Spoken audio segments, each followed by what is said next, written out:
Hello guys, in today's video I will be showing you how to fix Muzz keeps hand gain problem.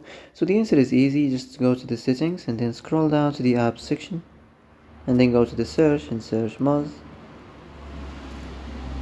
and then go to the storage and here you will find this clear cache option. Click on it. Now you can go check it if it worked, and if it didn't you can try to restart your phone or turn the Wi-Fi off and on or the Bluetooth or the airplane mode.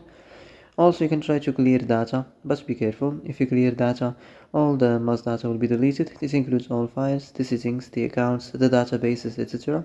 So be careful if you want to clear your data.